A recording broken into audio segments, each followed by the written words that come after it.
Chaplain Steve Hommel, coming to you from the Chaplain Counseling Center here at Fort Benning. And this is the video for the major project regarding clinical issues and concerns. That is, the things that clinicians must be aware of. I think the first thing that a clinician needs to be aware of, a counselor needs to be aware of, is that the most important thing in counseling is the relationship, is the therapeutic bond that you have as a counselor with the client and the client has with you. That is the thing that seems to be, and according to research, seems to be the most important thing in counseling. It's not the theory, and although theories are important, it's the relationship. And a counselor needs to remember that. It's not your great theoretical approach that's really going to make a difference in that person's life. More importantly, it's the relationship, it's the sincerity, it's the human connection that you have with them. And I think the most important part of that, and as a chaplain here reaching the end of our practicum, something that I've learned is to listen carefully, to listen actively.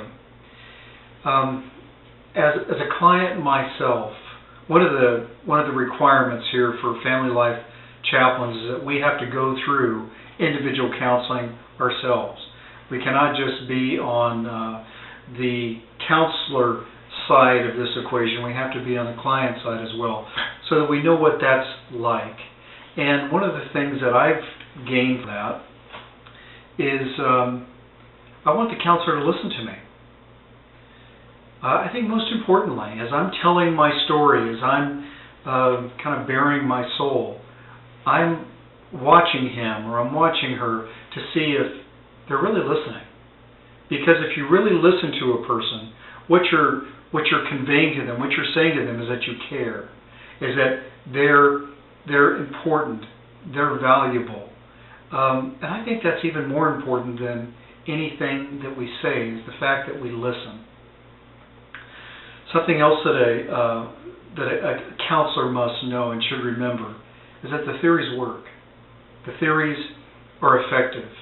During my practicum, one of the highlights of the practicum is when I've tried these theories that I've learned, and I've seen them work. I've seen them actually help people make a difference in their lives and help them with their problems by applying the theories that I've been learning at CSU and here at the Counseling Center.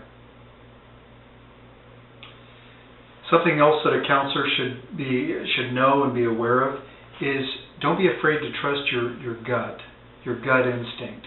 You know, go with your intuition. Don't be afraid to confront your clients.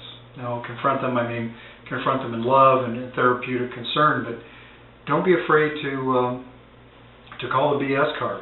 Say, wait a minute, that's not what you said, or what about this, or that doesn't wash, because that may be the very thing that they need to hear from you as a counselor, that they're not hearing from anyone else.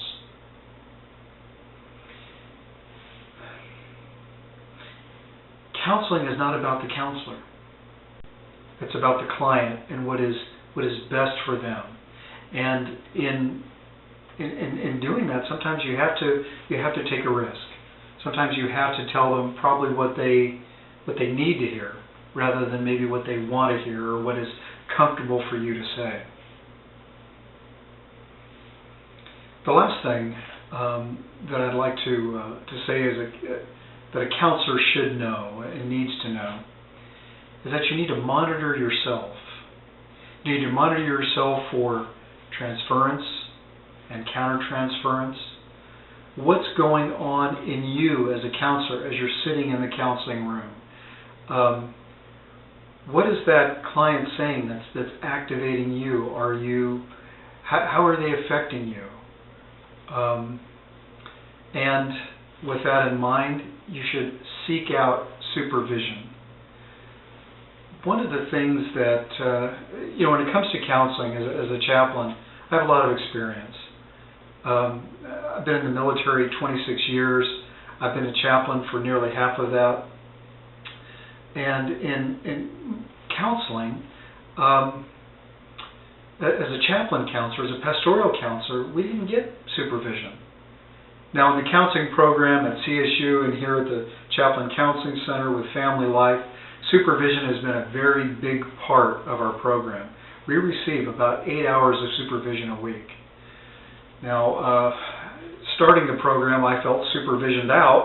I thought this is enough. However, supervision has really helped me to become a more effective counselor, and it keeps you honest.